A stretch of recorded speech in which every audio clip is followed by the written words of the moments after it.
आज हम हिस्ट्री में यानी कि इतिहास में सिंधु घाटी सभ्यता के बारे में विस्तार से जानकारी हासिल करेंगे। तो देखिए, यह है सिंधु घाटी सभ्यता। सिंधु घाटी सभ्यता की ये विशाल नगरी दिखाई दे रही है, तो ये है सिंधु घाटी सभ्यता। इसके बारे में आज हम विस्तार से चर्चा करेंगे। तो देखिए कि सिंधु घाटी सभ्यता को सिंधु नदी के आसपास सिंधु घाटी सभ्यता को सिंधु नदी के आसपास बसे होने के कारण ही सिंधु घाटी सभ्यता या सिंधु सभ्यता कहा जाता है।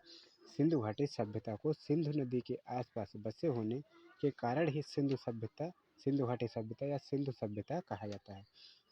क्योंकि ये सिंधु नदी के आसपास बसी हुई थी, इसलिए इसे सिंधु घाटी सभ्यता या सिंधु सभ्यता कहा जाता है। साथ ही इसे हड़प्पा सभ्यता या हड़प्पियन सभ्यता आदि नामों से भी जाना जाता है। कई विद्वानों का मत है कि सिंधु सभ्यता को हड़प्पा सभ्यता पुकारना ज़्यादा उचित है, क्योंकि हड़प्पा इस सभ्यता का प्रमुख केंद्र है। तो कुछ का मत है क्योंकि हड़प्पा की खोज सर्वप्रथम की गई थी। हड़प्पा की खोज सर्वप्रथम यानी कि सबसे पहले की गई थी, अतः इसे हड़प्पा सभ्यता कहा जाए। सिंधु घाटी सभ्यता को अंग्रेजी भाषा में Indus valley civilization, Indus valley civilization नाम से भी जाना जाता है। ठीक है, इंडस वैली सिविलाइजेशन नाम से भी जाना जाता है।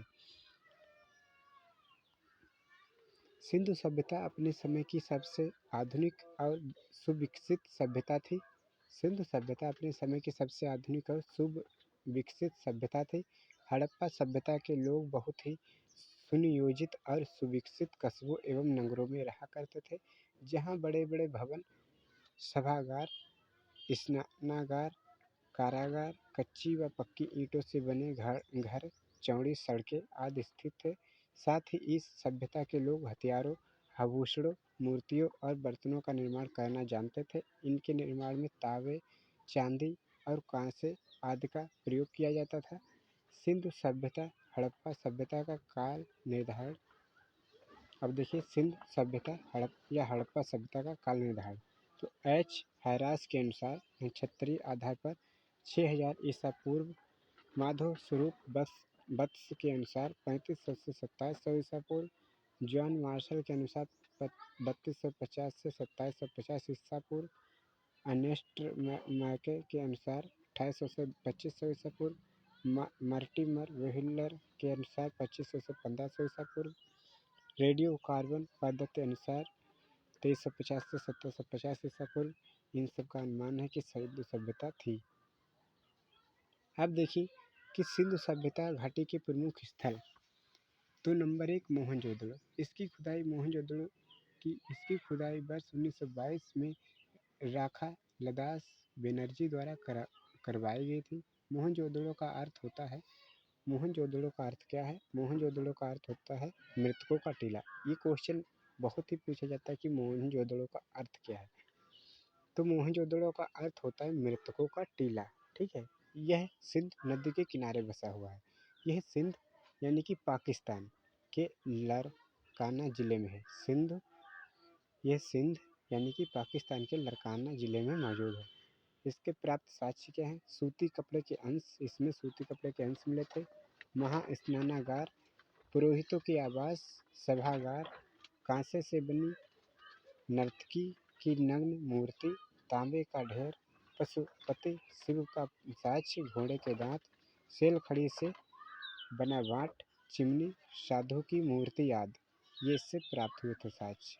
अब है कालीबंगा। कालीबंगा की खुदाई कब हुई थी? इसकी खुदाई वर्ष 1953 में अमलानंद घोष द्वारा तथा बी के थापर द्वारा 1960 में करवाई गई थी। कालीबंगा का अर्थ होता है काले रंग की चूड़ियाँ। कालीबंगा का अर्थ क्या होता है? काले रंग की चूड़ियाँ।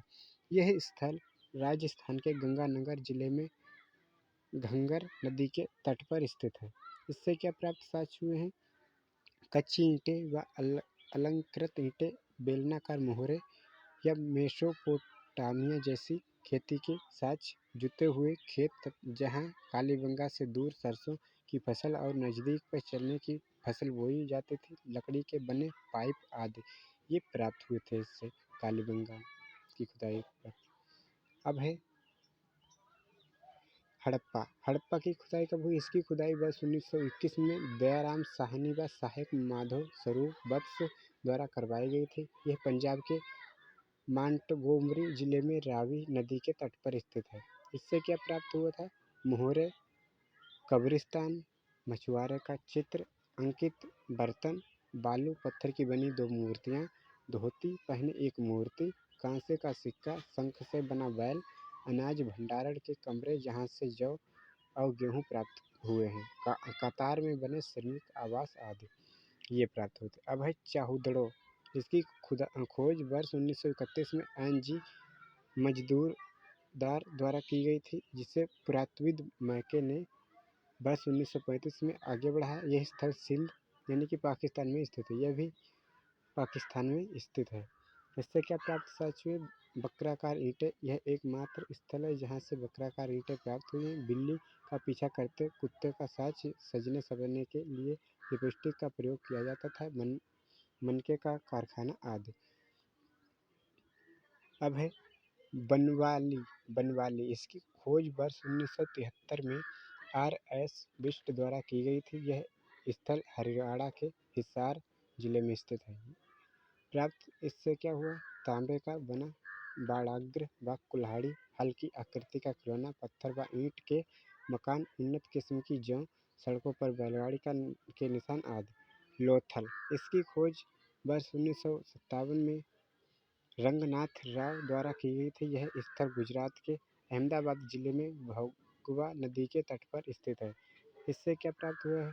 अग्निवेदिका, पक्की मिट्टी से बना नाव का नमूना, जहाज बनाने का स्थल, चावल के दाने, फारस की मुहर, हाथी दांत का स्केल, घोड़े की लघु मृण मूर्ति, मम्मी की आकृति, चक्की या अनाज पीसने के लिए चक्की जिसे अनाज पीसा जाता है, चालाक लोमड़ी की कहानी के सबूत आदि।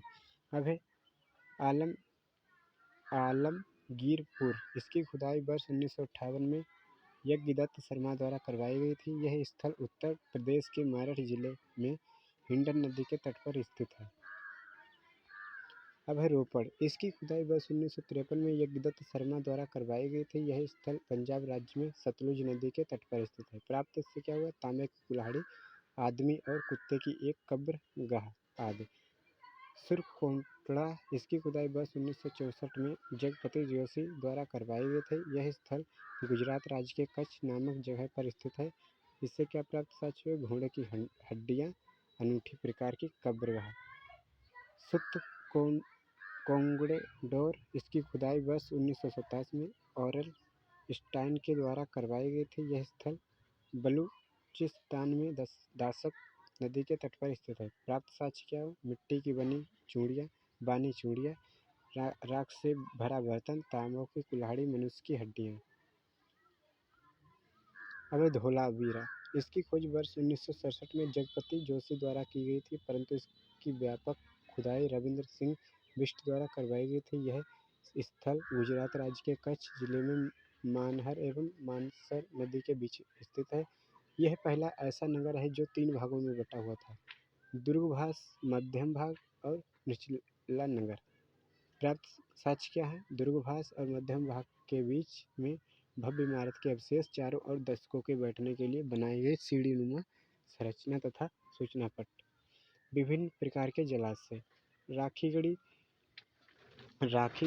इसकी खुदाई वर्ष 1997 में अमरेंद्र नाथ द्वारा करवाई गई थी। यह स्थल हरियाणा राज्य के हिसार जिले में सरस्वती तथा दुहदती नदियों के पास स्थित है। धोलावीरा के बाद राखीगढ़ी भारत में स्थित सिंधु सभ्यता का सबसे बड़ा नगर है। कोटदीजी। इसकी खुदाई वर्ष 1955 में F.A. खान द्वारा करवाई गई थी। यह सब स्थल मोहनजोदड़ो के समीप स्थित है। प्राप्त साक्ष्य: चांदी के सर्वप्रथम प्रयोग के साक्ष्य, बारहसिंगा का नमूना। वह अलाहादीनो। इसकी खुदाई फेयर सर्विस द्वारा करवाई गई थी। यह स्थल सिंधु नदी और अरब सागर के संगम के समीप स्थित है। कुड़ाल। यह स्थल हरियाणा में स्थित है। प्राप्त साक्ष्य यहाँ से चांदी के 2 मुकुट प्राप्त हुए हैं। अली मुराद यह स्थल सिंध यानी कि पाकिस्तान में स्थित है। प्राप्त साक्ष्य पीतल यानी कि कांसे की बनी कुल्हाड़ी बेल की छोटी मृण मूर्ति। रंगपुर इसकी खुदाई वर्ष 1953 में रंगनाथ राव द्वारा करवाई गई थी। प्राप्त साक्ष्य कच्ची ईंटों से बना दुर्ग धान की भूसी। अब है सिंधु सभ्यता में भक्ति व पूजा अर्चना। इस सभ्यता के लोग शिव की पूजा किरात शिकारी नर्तक धनुधर और नागधारी के स्वरूप में करते थे। मात्र देवी यानी देवी के सौम्य एवं रौद्र रूप की पूजा करना। पृथ्वी एक मूर्ति में स्त्री के गर्भ से पौधा निकलता दिखाया गया है, जो कि अवश्य ही पृथ्वी का स्वरूप है। प्रजनन शक्ति यानी कि लिंग की पूजा। वृक्ष लिंग यानी कि शिवजी। वृक्ष पीपल और बबूल। पशु कुंवड़ वाला सांड और वृषभ यानी कि नाग तथा अग्नि की पूजा भी करते थे। अब है सिंधु सभ्यता में प्रयोग होने वाले माप तौल के साधन। लोथल में हाथी दांत से बना एक पैमाना प्राप्त हुआ है। मोहनजोदड़ो से सेल खड़ी तथा सीप का बना वाट आदि माप तौल के यंत्र प्राप्त हुए, जिससे माना जाता है कि सिंधु सभ्यता यानी कि हड़प्पा सभ्यता के लोग माप तौल की कार्य से चित परिचित थे। अब सिंधु सभ्यता में प्रयोग की गई धातु। इस सभ्यता के लोग तांबा सोना चांदी सीसा टीन आदि धातुओं का प्रयोग करते थे। कुछ पुरातत्वविदों द्वारा माना जाता है कि पहली बार चांदी का प्रयोग सिंधु सभ्यता में ही किया गया था। इस सबसे अधिक तांबे का प्रयोग किया जाता था। अब सिंधु सभ्यता में परिवहन व्यवस्था। प्राप्त साक्ष्यों के आधार पर कहा जा सकता है कि सिंधु सभ्यता के लोगों द्वारा परिवहन के लिए बैलगाड़ी और नाव का प्रयोग किया जाता था। हड़प्पा और चाहुदड़ो से कांसे की बैलगाड़ी प्राप्त हुई है तथा बनवाली में सड़कों पर बने बैलगाड़ी के पहिया के निशान प्राप्त हुए हैं, जिससे यह माना जा सकता है कि इस सभ्यता के लोग आवागमन के लिए बैलगाड़ी का प्रयोग करते होंगे। लोथल से पक्की मिट्टी की नाव तथा मोहनजोदड़ो से प्राप्त मोहरों में नाव के प्रयोग से यह प्रमाणित होता है कि जल मार्ग पर नाव या जहाज का प्रयोग किया जाता था, जिसका प्रमाण नदियों के किनारे बसे लोथल, रंगपुर, बालाकोट, सुत्ता कोह आदि प्रमुख बंदरगाह नगर भी हैं। अब सिंधु सभ्यता का पतन कैसे हुआ, ये क्वेश्चन भी बहुत आता है। ठीक है, ये हेडिंग बहुत आती है। सिंधु सभ्यता के पतन का कोई एक कारण नहीं है। इस सभ्यता के पतन के पीछे कई कारण माने जाते हैं, क्योंकि ये सभ्यता काफ़ी विस्तृत क्षेत्र में फैली हुई थी, इसलिए किसी एक कारण या आपदा से इसका ह्रास होना संभव नहीं है। अतः अलग अलग नगरों के विनाश के पीछे संभव अलग अलग कारकों से ही हो सकते हैं।